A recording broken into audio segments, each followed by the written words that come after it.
私は畳の上で立ち上がれなくなっていました。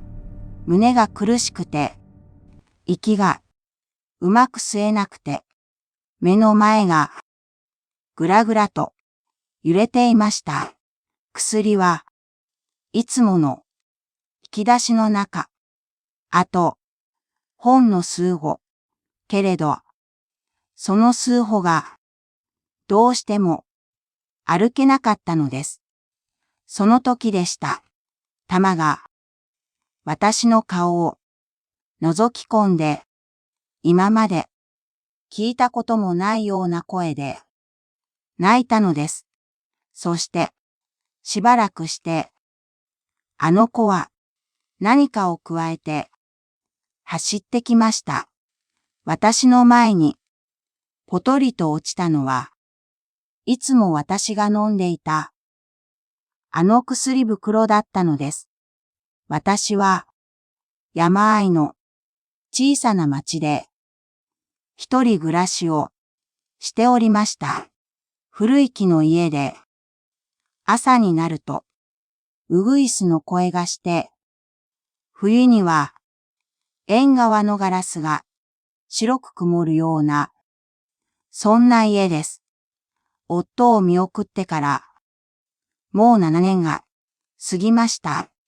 息子も娘も町を離れていて、盆と正月に顔を見せてくれれば、それで10分、静かな家でした。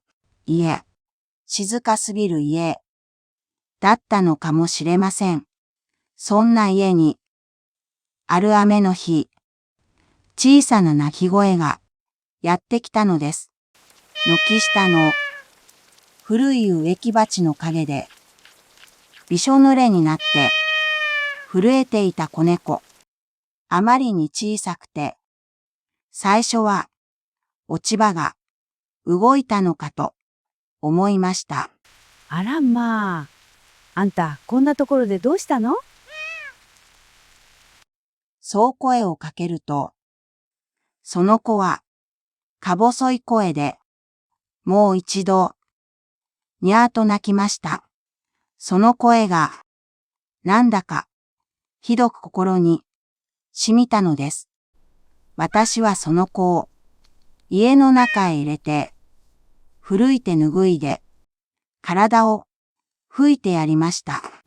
小皿にぬるま湯を入れて、少しだけご飯を柔らかくして置いてやると、その子は夢中になって食べました。そんなにお腹が空いてたのかい。その日から、その子はうちの子になりました。名前は、たま。夫が昔、白い猫を見るたび、たまみたいだなと笑っていたので、気がつけが、そう呼んでいました。たまは、とても不思議な子でした。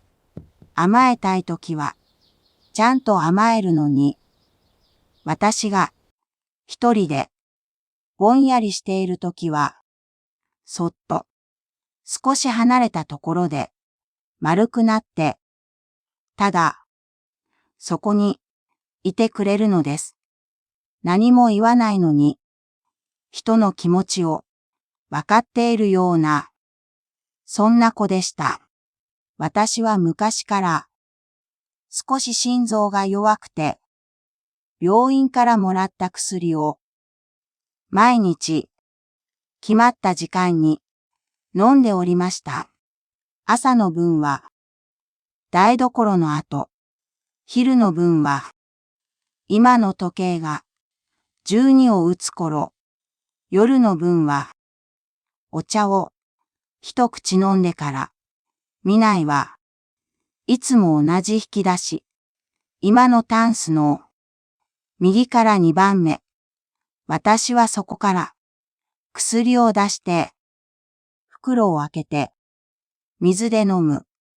その度に、玉は、なぜか、近くへやってきて、私の手元をじっと見ていました。また見てるのかい？薬なんて美味しくないよ。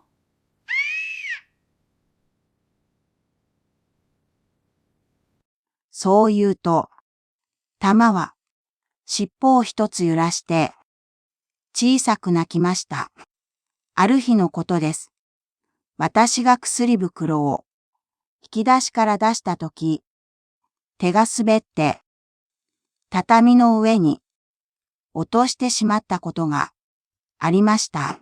すると、タマがすぐに寄ってきて、前足でちょんちょん、見ないをつついたのです。ダメだよ。これは遊ぶものじゃないよ。そう言って拾い上げようとしたら、タマはその薬袋を口でくわえようとして、また私の足元へ押し戻すようにしたのです。あら、持ってきてくれたのかい？その時はただの偶然だと思っていました。でも今思えば、あの時からあの子はちゃんと覚えていたのかもしれません。いつも私がどこから薬を出して、どんな音を立てて、どんな顔で飲むのか、あの子は何も言わずにずっと見ていたのです。そして、その日の朝、薬を飲んだ後、引き出しを最後まで締め切らなかったのかもしれません。今思えば、あのわずかな隙間が、あの子に届く場所を作っていたのでしょう。その日は朝からしとしとと雨が降っておりました。春とも言えず、冬とも言えない、骨の芯が少し冷えるような、そんな雨の日でした。軒先から落ちる雨粒を、タマはいつものように縁側で見ていました。けれど、その日のタマはどこか違っていました。台所へ行けば、空いてくる。居間へ戻れば、先回りして待っている。私が立ち上がるたびに、下からじっと顔を見上げるのです。どうしたんだい、タマ。今日はやけに甘えん坊だね。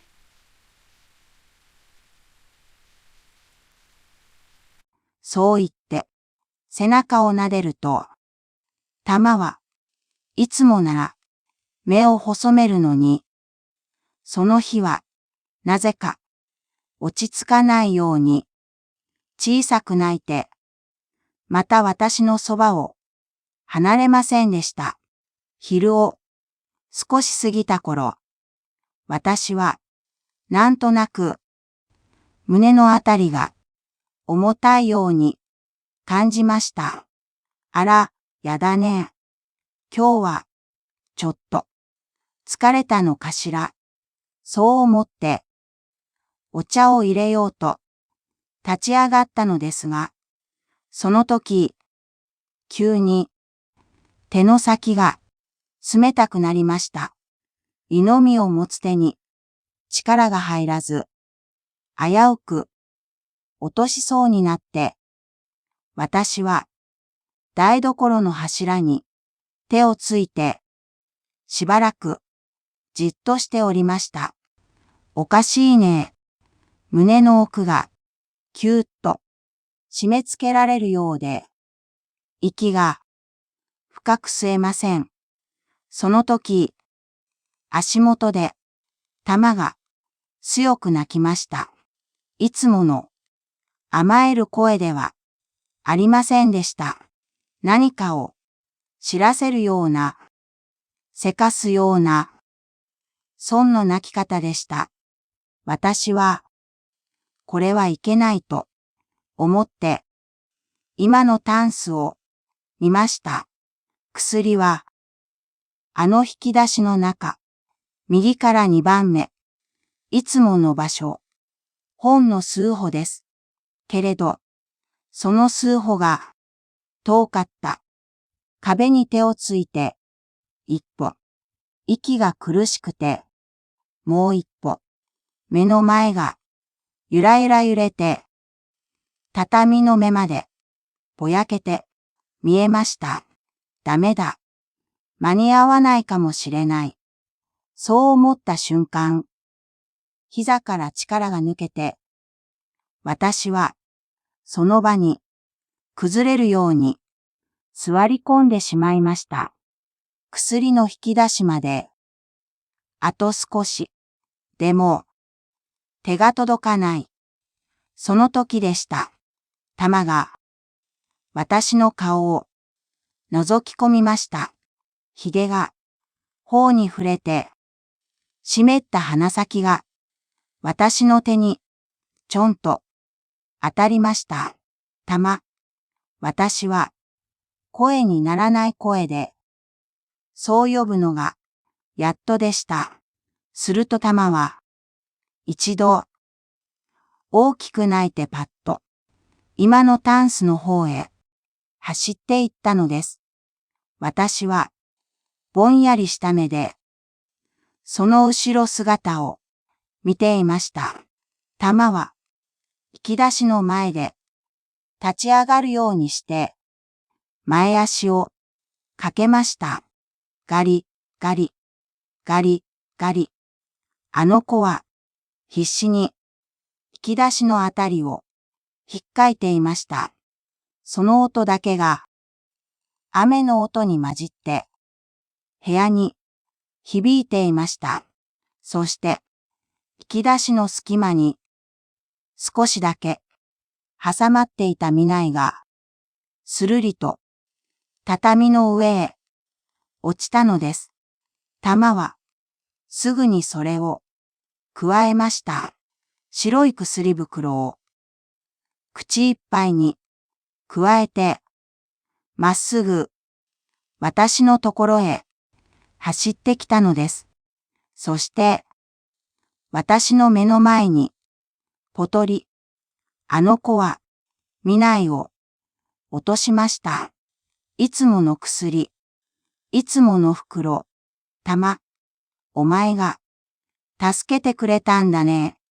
ありがとう。お前がいたから。私は、まだ、生きとるよ。白い薬袋をくわえて、走ってきた。その小さな命が、あの日、本当に、私を、生かしてくれました。